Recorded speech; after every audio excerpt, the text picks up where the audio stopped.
नमस्कार साथियों, चलिए कैसे हैं सब लोग। आज हम लोग इतिहास के जिस टॉपिक पर चर्चा करने के लिए यहाँ उपस्थित हुए हैं उस टॉपिक का नाम है इटली का एकीकरण। जी हाँ साथियों, आज हम लोग इटली के एकीकरण पर चर्चा करने वाले हैं। तो यहां जब हम कहते हैं कि इटली का एकीकरण, यह शब्द एकीकरण का मतलब क्या है? एकीकरण का मतलब है एक कर देना। किसको एक कर देना? छोटे छोटे राज्य अथवा छोटे छोटे कई देशों को मिला करके एक राष्ट्र राज्य का निर्माण करना। ठीक यही प्रक्रिया इटली के साथ भी घटित हुआ। इटली कई छोटे छोटे राज्यों में खंडित था और उसको इकट्ठा करके अभी जो हम इटली देख रहे हैं, इस इटली का निर्माण किया गया। तो इस निर्माण के पीछे या इस आंदोलन के पीछे एक दो नहीं, असंख्य लोगों का योगदान रहा। असंख्य लोग, असंख्य कार्यकर्ता जिन्होंने इस योगदान को यहां उपस्थित किया। अब हम बात करेंगे कि असंख्य देशभक्त लोग जो थे, जब इस आंदोलन में कूद रहे थे, तब उन्हें या तो अपने जीवन का बलिदान देना पड़ा या फिर उन्हें देश से निकाल दिया गया। जैसे भारत का ही स्वतंत्रता संग्राम, कई लोगों ने अपने प्राणों की आहुति दी, कई लोग फांसी पर चढ़ा दिए गए। ठीक उसी तरह इस आंदोलन में भी असंख्य लोगों ने अपना योगदान दिया। परंतु इन असंख्य लोगों के बीच में से चार ऐसे नाम हैं जिनको हम इटली के एकीकरण का नायक कह सकते हैं। ये चार नाम कौन है? जी हाँ, ये चार नाम है मेजिनी, जिसको जियोसेपी द मैथिसनी कहते हैं। कहा जाता है कि यही इस आंदोलन के आत्मा रहे। कैसे रहे, इस पर एक एक करके हम लोग चर्चा करेंगे। दूसरा जो नाम है काउंट कैमियो द काबूल, जिसको सिर्फ काबूल के नाम से हम लोग जानते हैं। यह इस आंदोलन का मस्तिष्क कहा जाता है। ठीक है। तीसरा जो नाम है वो गैरिबाल्डी, जिनको इस आंदोलन के लिए तलवार की उपाधि दी गई। तलवार यानी ताकत, शक्ति। तो शक्ति का परिचय, शक्ति के सारे कार्य गैरिबाल्डी के नेतृत्व में हुए। और जो सम्राट जिनके नेतृत्व में यह सारा आंदोलन चल रहा था, उन्हें शरीर कहा गया और उनका नाम था विक्टर इमानुएल द्वितीय। ये चार मुख्य ऐसे व्यक्ति हैं जिन्होंने इटली के एकीकरण में अपना अमूल्य योगदान दिया। तो दोस्तों, अब हम लोग एक एक करके इन सब को देखने जा रहे हैं। तो सबसे पहले हमने उठाया है मेजिनी को, जियोसेपी द मैथिसनी को।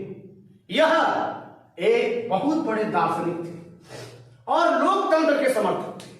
इनका हमेशा से विचार रहा था कि शासन जनता के लिए हो, जनता के द्वारा हो और जनतंत्र वाला शासन हो।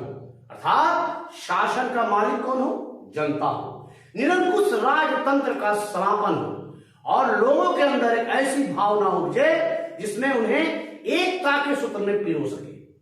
यही से सूत्रपात होता है एकीकरण का। ठीक है। इसी क्रम में वे कई छोटे छोटे जगहों पर जाकर के अपना लोगों को जागरूक करने का काम किया करते थे और वे एक सीक्रेट संस्था के सदस्य भी बन गए थे। उस संस्था का नाम था कार्बोनरी। इस संस्था का मुख्य उद्देश्य ही था लोगों को जागरूक करना। किसके प्रति? एक राष्ट्र राज्य के प्रति, एक देश के प्रति लोगों को उत्साहित करना। ठीक है। और इसके लिए यह 1830 में जेल भी गए, लेकिन फिर इन्हें 1831 में बाहर कर दिया गया, यानी जेल से उनको छूट दे दी गई। तब उन्होंने युवाओं के अंदर, उनको लगा कि यह आंदोलन तभी सफल हो सकता है जब हमारे युवा जागेंगे, हमारे युवा इस आंदोलन से जुड़ेंगे और युवाओं के अंदर देशभक्ति और एकीकरण के लिए उत्साह भरने के लिए इन्होंने अपने स्वयं का एक संस्था या संगठन बनाया, यंग इटली। ये 1831 ईस्वी में इन्होंने इसको बनाया। फिर दूसरा उन्होंने एक और संगठन बनाया, यंग यूरोप, 1834 ईस्वी।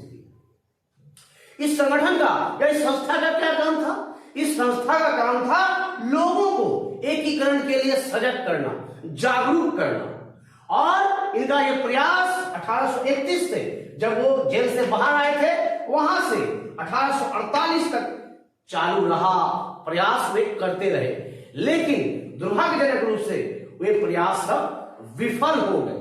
तब विफल हो जाने के बाद आगे इस आंदोलन को बढ़ाने का जिम्मा मिल गया विक्टर इमानुएल द्वितीय को। तो विक्टर इमानुएल द्वितीय ने अपने क्या क्या योगदान दिए, इस पर हम लोग चर्चा करते हैं।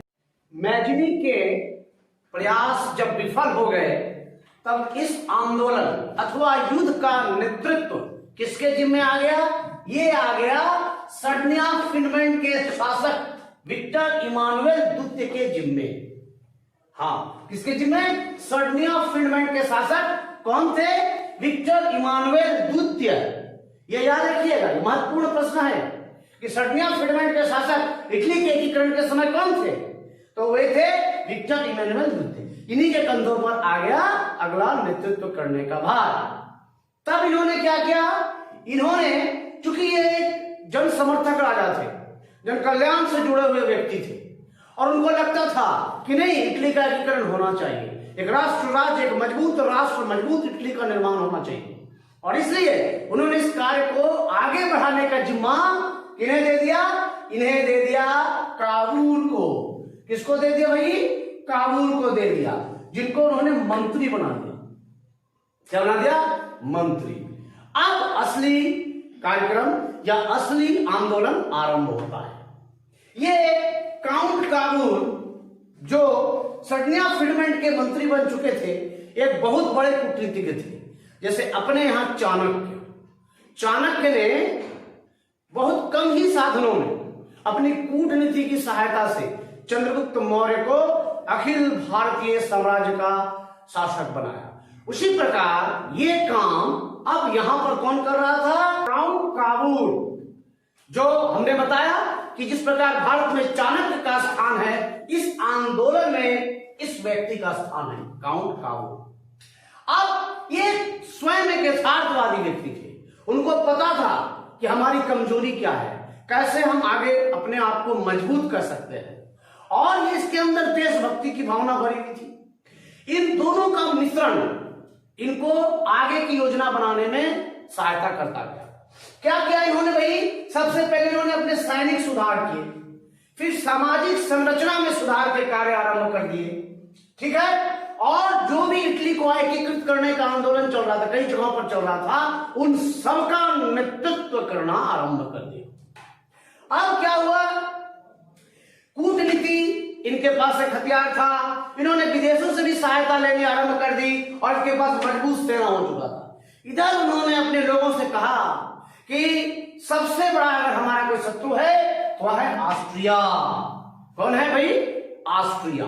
और इनके कूटनीति, विदेशी सहायता और मजबूत सेना के दम पर उसने ऑस्ट्रिया को हरा दिया 1851 ईस्वी में। यह उनकी बहुत बड़ी उपलब्धि थी, बहुत बड़ी विजय। इटली के एकीकरण के लिए यह मील का पत्थर साबित हुआ। यह प्रश्न भी महत्वपूर्ण है कि ऑस्ट्रिया को कब हराया गया? फिनलैंड के द्वारा। चूंकि ये कहां के मंत्री थे? ये मंत्री थे सर्डिनिया फिनलैंड के, इसलिए सर्डिनिया फिनलैंड के द्वारा ऑस्ट्रिया को हराया गया। कब? 1851। ठीक है। इधर जो भावना थी एकीकरण की, इसको दूसरे राज्यों में भी इन्होंने हवा देने का काम किया। जनता में जो असंतोष था, जो विद्रोह था, उसको धीरे धीरे अपनी कूटनीति की सहायता से और भड़काने का काम किया। तब उन देश की जनताओं ने या उन राज्य की जनताओं ने अपने शासक के खिलाफ आंदोलन करना प्रारंभ कर दिया। इस आंदोलन को चुपके सहायता देने का काम काबुल कर रहे थे। अब उनको मौका लग गया, उन देश में जाकर के उन्होंने क्या करवाए? जनमत संग्रह। और जनमत संग्रह के आधार पर उन्होंने इन राज्यों को अपने फिनलैंड में क्या कर लिया? मिला लिया। इस प्रकार कई सारे राज्य बिना युद्ध के जरिए इस सर्डिनिया फिनलैंड में आकर के मिल गए।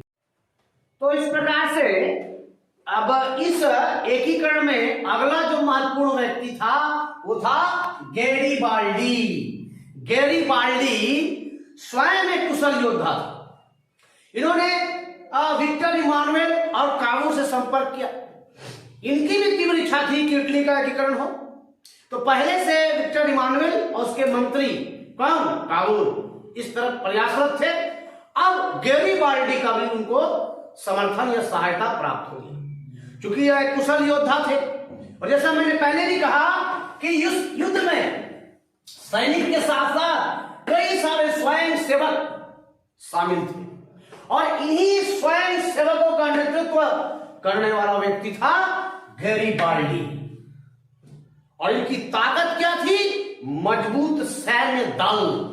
इन्होंने कुशल योद्धाओं का एक दल बनाया जिनका नाम रखा था लाल कुर्ती दल। तलवार के दम पर, अपने ताकत के दम पर इन्होंने स्थानीय किसानों का भी समर्थन हासिल था या हासिल कर लिया था, है कि नहीं? और इन्हीं सबके एक सैन्य संगठन, किसानों का समर्थन, ये सब हासिल हो जाने से सिसिली और नेपल्स को आराम से हरा दिया। फिर स्पेनी शासक को भी सत्ता से हटा दिया। ये सब काम गैरिबाल्डी ने अपने तलवार के दम पर किया। इसलिए हम लोग कह सकते हैं कि यह जो है तलवार की शक्ति, तलवार की शक्ति के दम पर इन्होंने एकीकरण का कार्य आगे बढ़ाया। अब यहां स्पेनी शासक को सत्ता से हटाते ही एकीकरण का लगभग कार्य पूरा हो चुका था। यह समय था 1861। 1861 तक एकीकरण का लगभग कार्य पूरा हो चुका था, लेकिन अभी भी खूबसूरत रोम इस संपूर्ण इटली साम्राज्य से बाहर था। वहां पर फ्रांस की सेना का कब्जा था, या फ्रांस की सेना के छत्र छाया में यह सार था। अब क्यों था, इस पर कभी और विस्तार से चर्चा हम लोग कर सकते हैं। तब अब समस्या कहां खड़ी हो गई? 1861 को जब लगभग इटली का एकीकरण संपूर्ण हो गया, तब विक्टर इमानुएल स्वयं शासक बने सर्डिनिया फेडरमेंट के, एकीकृत इटली के, और प्रधानमंत्री बने काबूल। अब उनकी नजर कहां चली गई? रोम पर। दुर्भाग्य हो गया कि 3 महीना के बाद काबूल का निधन हो गया, और 1 साल के अंदर अंदर गैरिबाल्डी की मृत्यु हो गई।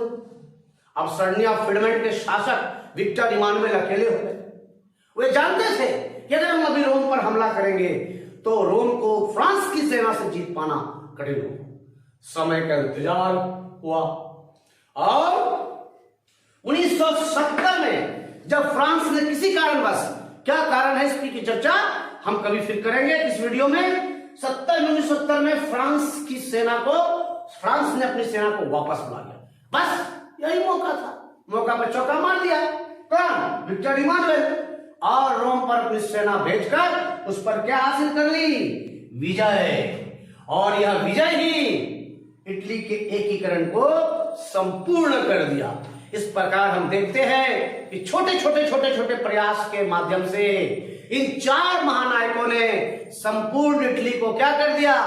एक कर लिया, और इस प्रकार इटली का एकीकरण संपूर्ण हुआ। बहुत बहुत धन्यवाद।